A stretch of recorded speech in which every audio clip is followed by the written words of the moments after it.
pour cette recette de dessert spécial Pâques, il vous faudra un moule en forme de Pâques, un pinceau, du caramel, de la vanille, du chocolat et des œufs.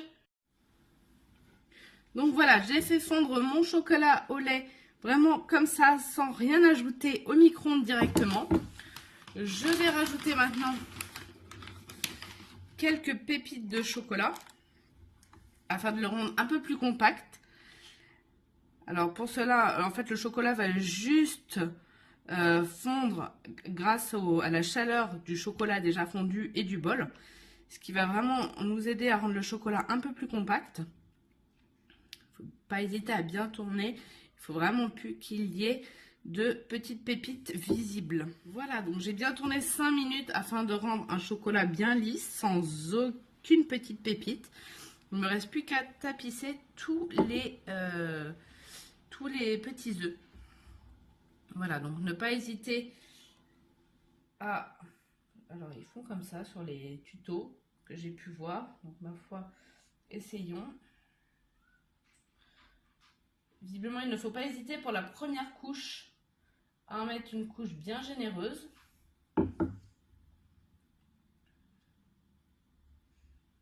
Et c'est vrai que moi, hier, j'ai testé déjà cette recette en mettant du lait afin de faire fondre mon chocolat. Et je pense que mon erreur a été là, je n'ai jamais pu les démouler.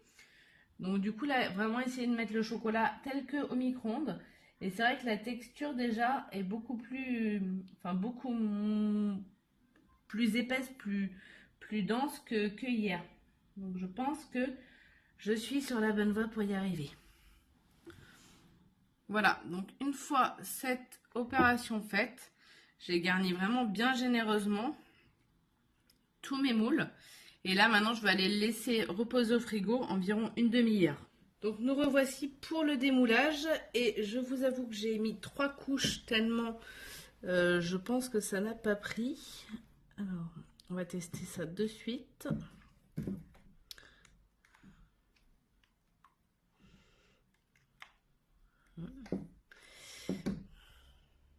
Et nous revoici pour le démoulage. Donc moi j'ai mis 3 couches parce que je pense que 2, quand j'ai essayé de le faire craquer en fait à la sortie du frigo, ça prenait pas. Enfin, je voyais que ça craquait d'un peu partout. Donc écoutez, hein, on va tester. Ça a l'air de plutôt pas trop mal se démouler. Je sais pas si vous voyez bien. Voilà, maintenant l'avenir nous le dira. C'est compliqué hein, quand même à démouler. Je vous avoue que j'ai déjà vécu beaucoup plus simple. Voilà, ma table est dégoûtante, mais il est vrai que nous avons la moitié d'un petit œuf. Donc là, vous avez le choix, ça, vous en démoulez 2. Je vais pas les tenir parce que c'est vraiment très fondant. Et vous mettez du chocolat chaud de nouveau tout autour et vous pouvez les assembler sans aucun souci. Ça, c'est déjà fait. Ou alors, vous présentez un dessert un peu gourmand comme je voulais vous le proposer.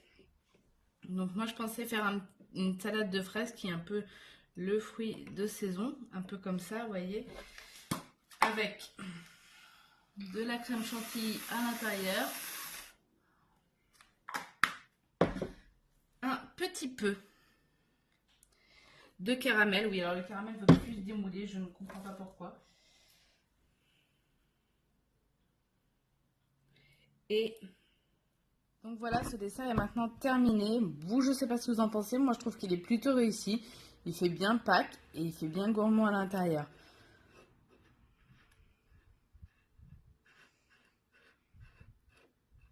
Donc, si on doit récapituler les points à faire sur ce dessert, surtout ne pas mettre de lait ou de beurre quand on fait fondre le chocolat. Le mettre comme ça, directement dans le micro-ondes. Ne pas hésiter à en mettre des bonnes couches, surtout sur les côtés. Sinon, lorsque vous allez le démouler, ça va se fendiller et du coup, ça ne pourra pas marcher. Et surtout, moi, j'ai bien mis 3 couches et franchement, je pense qu'il n'y a rien de trop.